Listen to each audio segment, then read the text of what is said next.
What is Indian classical language? যে মই যে ইমান গান লিখিলোঁ এতিয়ালৈকে সেইটো ভাৰত চৰকাৰে স্বীকৃতি দিব নেকি? আমি চব দি আছোঁ, আমি তেল দি আছোঁ, আমি চাহ দি আছোঁ, ৰাইন' দি আছোঁ, জুবিন গাৰ্গ দি আছোঁ। Who the hell you are? এয়া আছিলে হাৰ্টথ্ৰব জুবিন গাৰ্গৰ ভাষ্য। অসমীয়া ভাষাই ধ্ৰুপদী ভাষা হিচাপে স্বীকৃতি লাভ কৰিলে। ভাৰত চৰকাৰে স্বীকৃতি প্ৰদান কৰিলে অসমীয়া ভাষাক আৰু অসমীয়া ভাষাই ধ্ৰুপদী ভাষাৰ স্বীকৃতি লাভ কৰিলে। তাৰ পিছত জুবিন গাৰ্গে কৈছে হু দা হেল ইউ আৰ। জুবিন গাৰ্গে মন্তব্য কৰিছে।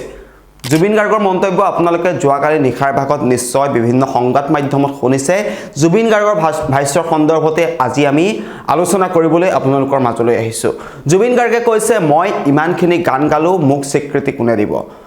অসমীয়া ভাষাই ধ্ৰুপদী ভাষাৰ স্বীকৃতি লাভ কৰিলে। লগতে জুবিন গাৰ্গে মন্তব্য কৰিছে যে ধ্ৰুপদী ভাষা হৈছে ভাৰতৰ ধ্ৰুপদী ভাষা হৈছে সংস্কৃত, পালি আৰু প্ৰাকৃত। আৰু লগতে জুবিন গাৰ্গে কৈছে যে ভাৰত চৰকাৰে স্বীকৃতি দিবলৈ কোন? ভাৰত চৰকাৰ কোন?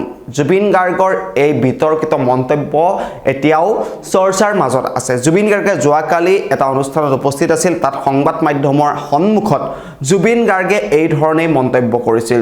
জুবিন গাৰ্গৰ মন্তব্য আপোনালোকে শুনিছে।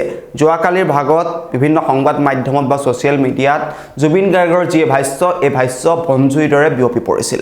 জুবিন গাৰ্গে কৈছিল যে আমি অসমৰ পৰা দিছোঁ, গড় দিছোঁ, জুবিন গাৰ্গ দিছোঁ, অসমীয়া সংস্কৃতি দিছোঁ। ভাৰত চৰকাৰ কোন অসমীয়া ভাষাক স্বীকৃতি প্ৰদান কৰিবলৈ? জুবিন গাৰ্গে এই মন্তব্য কৰাৰ পাছতেই এতিয়া চৰ্চাৰ মাজলৈ আহিছে, বিতৰ্কৰ মাজলৈ আহিছে, এটা কণ্ট্ৰভাৰ্চিৰ সৃষ্টি হৈছে সকলোতে। হাৰ্টথ্ৰব বুলি যাক কোৱা হয়, শেহতীয়াকৈ জুবিন গাৰ্গক ডক্টৰেট ডিগ্ৰী প্ৰদান কৰা হৈছে। সেয়া আপোনালোকে জানে। জুবিন গাৰ্গে ডক্টৰেট ডিগ্ৰী লাভ কৰিছে আৰু তাৰ পাছত জুবিন গাৰ্গ যেন এতিয়া অহংকাৰী হৈ পৰিছে বুলিও একাংশ লোকে মন্তব্য প্ৰকাশ কৰা পৰিলক্ষিত হৈছে। জুবিন গাৰ্গে কৈছে যে হু দা হেল ইউ আৰ। অসমীয়া ভাষাই ধ্ৰুপদী ভাষাৰ স্বীকৃতি লাভ কৰিছে, তাক লৈ গৌৰৱান্বিত, সকলো গৌৰৱান্বিত, প্ৰত্যেকগৰাকী অসমীয়াই গৌৰৱ কৰিছে। আৰু অসমীয়াই গৌৰৱ কৰাৰ সমান্তৰালভাৱে তাৰ বিপৰীতভাৱে জুবিন গাৰ্গে এতিয়া বিতৰ্কিত মন্তব্য কৰিছে। জুবিন গাৰ্গৰ মন্তব্যটো আমি পুনৰবাৰ আপোনালোকক শুনাই ল'ব বিচাৰিছোঁ। What is Indian classical language? It's a wrong word. Indian classical language অকল এটাই আছে, that is Sanskrit. সেইটো আকৌ নতুন কি ওলালে? অসমীয়া ভাষা ইমান বছৰ আছে দেখোন। মইতো অসমীয়াই কৈ আছোঁ, সেইটো স্বীকৃতি দিবলৈ কি আছে? Who says that?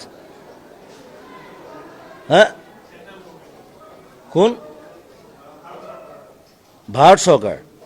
যে মই যে ইমান গান লিখিলোঁ এতিয়ালৈকে সেইটো ভাৰত চৰকাৰে স্বীকৃতি দিব নেকি?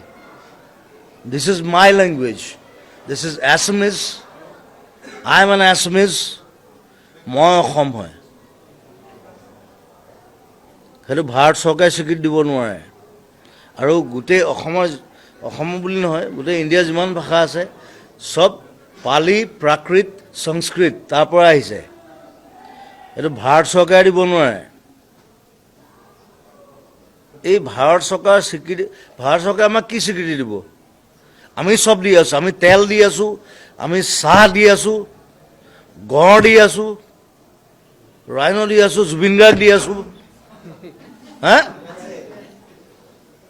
Who the hell you are?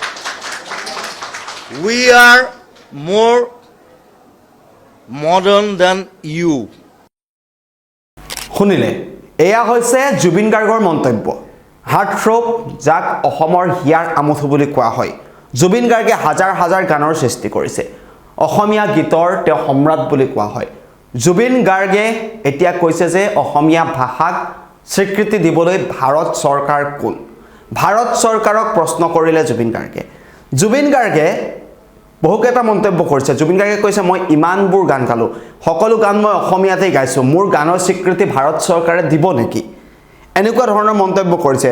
Zubeen গাৰ্গে কৈছে যে ভাৰতৰ ধ্ৰুপদী ভাষা হৈছে সংস্কৃত, পালি আৰু প্ৰাকৃত।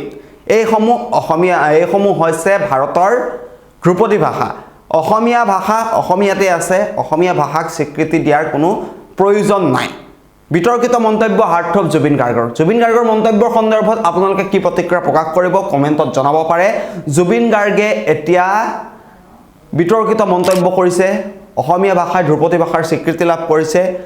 অসমীয়া ভাষাই ধ্ৰুপদী ভাষাৰ স্বীকৃতি লাভ কৰাৰ পাছত প্ৰত্যেকগৰাকী অসমীয়াই গৌৰৱ কৰিছে, প্ৰত্যেকগৰাকী অসমবাসীয়ে গৌৰৱ কৰিছে আৰু তাৰ বিপৰীতে জুবিন গাৰ্গে প্ৰতিক্ৰিয়া প্ৰকাশ কৰিছে। জুবিন গাৰ্গে প্ৰতিক্ৰিয়া প্ৰকাশ কৰাৰ পাছতেই সৰ্বত্ৰে চৰ্চা দেখিবলৈ পোৱা গৈছে। জুবিন গাৰ্গৰ মন্তব্য আপোনালোকে শুনিলে। জুবিন গাৰ্গৰ এই মন্তব্যক লৈ আপুনি সুখী নে দুখী আপোনালোকে জনাব পাৰে। জুবিন গাৰ্গৰ মন্তব্যক আপুনি সমৰ্থন কৰে নে সমৰ্থন নকৰে সেই কথা আপোনালোকে কমেণ্ট বক্সত জনাব পাৰে। আমাৰ কমেণ্ট বক্স খোলা আছে।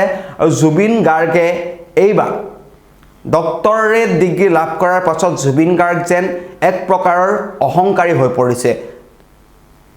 এই মন্তব্য আমাৰ নহয়, এই মন্তব্য সামাজিক মাধ্যমত ভিন্নজনে কমেণ্ট কৰিছে, লগতে কৈছে যে জুবিন গাৰ্গে সুৰাৰ ৰাগীত মাতাল হৈ আবুল তাবুল কৈ থাকে, যি টি কথা কৈ থাকে, এনেকুৱা ধৰণৰ মন্তব্য কৰা পৰিলক্ষিত হৈছে। আপুনি কি ভাবে?